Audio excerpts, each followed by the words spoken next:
My presentation on my staff development project is Content Area Collaboration, Small Learning Communities. So in the district where I worked, there is district-wide implementation of professional learning communities. And they're undergoing continual improvement in this district, particularly with the elementary school teams. However, all teams at the elementary level with third, fourth, and fifth grades are departmentalized. So that means that there's just one core subject teacher in those grades. So one math teacher, one science teacher, one reading teacher. So as DeFore text illuminated, this is a challenge for many elementary schools and small rural school districts that there is a lack of opportunity for teachers to collaborate with other teachers of the same content.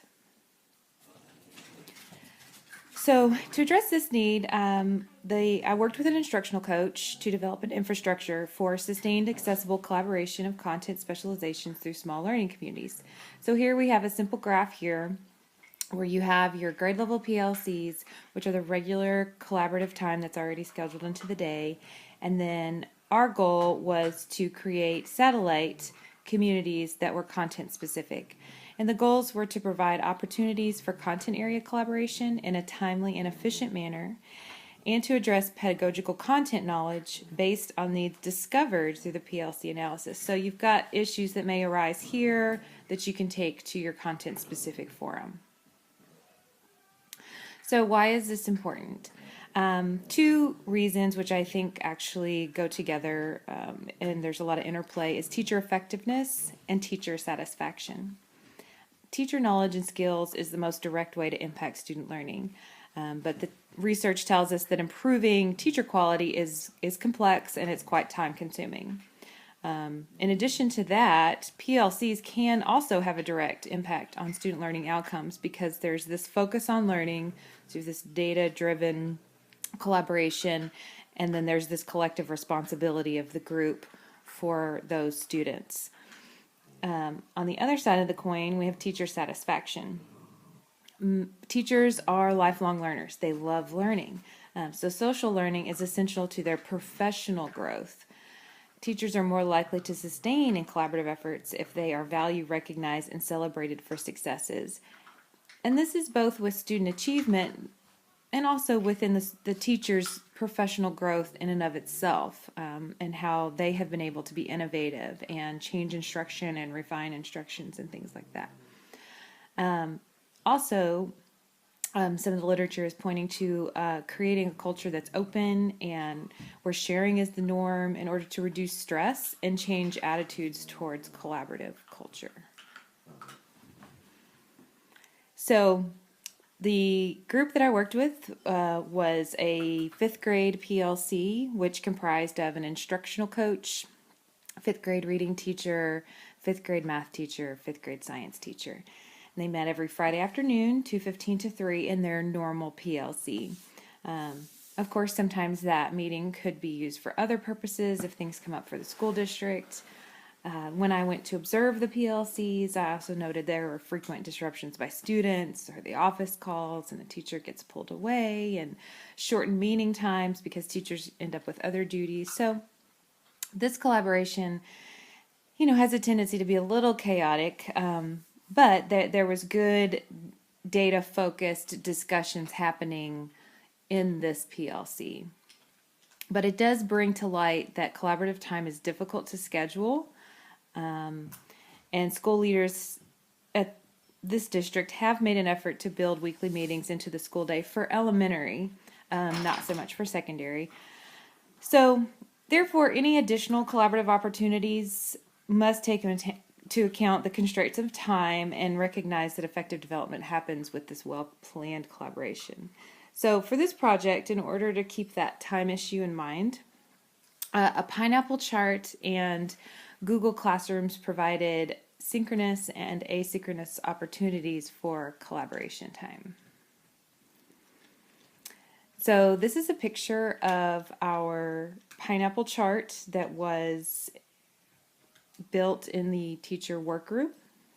And so if you're not familiar with a pineapple chart, it's simply a system designed for teachers to open a lesson for observation and for other teachers to confirm attendance. So it's a really fancy sign-up sheet.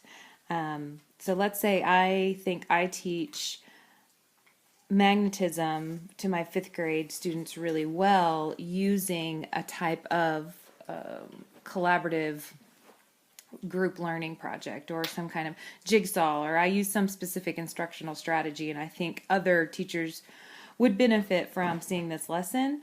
I'm going to write my lesson down. I'm going to say, sign up on this date and this time. And then other teachers will sign up and indicate that they will also be in attendance for that. So this gives teachers of all grade levels opportunity to see instruction of their colleagues. Also should create a culture of openness and sharing, and just increase instructional knowledge of the entire campus. So pedagogical content knowledge, PCK. This is Schulman, back in '86, defined its foundational framework for understanding the work of teaching as an interplay between content knowledge and pedagogy in order to address how teachers employ content expertise. So this was something that Schulman felt was going away with teacher education and developing teachers, is the focus was more on instruction and less on content. And there was just this recognition that you need both to be effective. So the grade level PLCs follow an action plan. So when they meet, and it examines data mostly from curriculum-based assessments. They're called CBAs. CBA data is analyzed using this analysis sheet, which provides a format so teachers can examine their high and low performing standards. And then they're to reflect on intervention strategies and reteach. The issue is well, where does the science teacher go for ideas on reteaching science content in their departmentalized PLC? So this is where the idea that questions, comments, and concerns about content could be brought to the Google Classroom forum. So Google Classroom for professional learning is not a new idea. There's already the Google Classroom technology available in the district. It's already been implemented, so this was something that was there and just not necessarily being utilized for this purpose. So rooms could be set up just for fifth grade subject matter teachers. So for example, there's 17 fifth grade science teachers in the district that serve as the only content expert on their campus. So now each one is enrolled in their own Google group.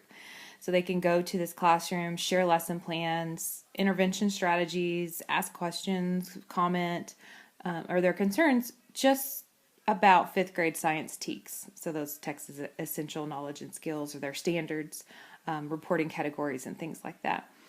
So this is an asynchronous opportunity for teachers to collaborate. It's time saving. It allows veteran teachers to put their experience out there, and it allows novice teachers access to that so that they don't end up just using Google and trying to find some ideas or some lessons or things like that.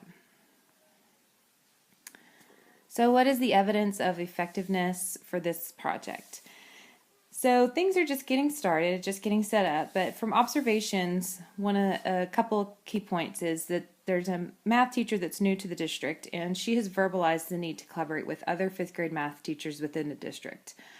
So she intends on using the Google Classroom to try to reach out to those other teachers in a small learning community. Another thing that occurred during the semester is that the veteran science teacher, who had 19 years of experience, was very well, high achievement in the district, is leaving at Christmas. So a brand new teacher will be in her place in the spring. So the Google Classroom resources will ease the transition for this new teacher. It's actually her student teacher. So not only is it a brand new teacher of the district, it's just a brand new teacher. So the more support that she can get, the better off and more she'll feel and the students will feel. So CBAs would be the way to sort of begin looking at the long-term effects of this, to see if it's aided in construction of reteach and those particular standards. So strengths and areas for improvement. I think the biggest strength of a model like this is the having multiple layers of ways to communicate. So synchronous and asynchronous forms of communication. Teachers are strapped for time. Collaborative time is difficult to get, and even when you do have it scheduled, it's often interrupted. So just having more than one way within your district and within your content area is I think, a strength of this model. This PLC group already has a norm for celebrating successes, so hopefully the celebrations will extend out to the satellite small learning communities and continue that appreciation and teacher satisfaction. This was a no-cost project. The Google technology was already set up, and the pineapple chart was we just needed a whiteboard, which was already in there. Challenges are creating group norms, goals, and assessments for virtual collaborative spaces, so the Google Classroom. These are easy to set aside. Teachers can get really involved in whatever they're doing, and their days is always crazy and just something new every day. And they may think in the back of their mind, oh, I'm going to go put that in there, and never do that. So challenges are really creating the types of norms that you see in actual face-to-face PLCs. And also there's some challenges getting teachers engaged in the pineapple chart. Going in there, signing up, opening your classroom to your colleagues is a bit of an intimidating process. So we hope to see more teachers utilize that. And there are my references. In particular, this is about the pineapple chart, which I think could really be a good idea for teachers at a small campus. Thank you for listening.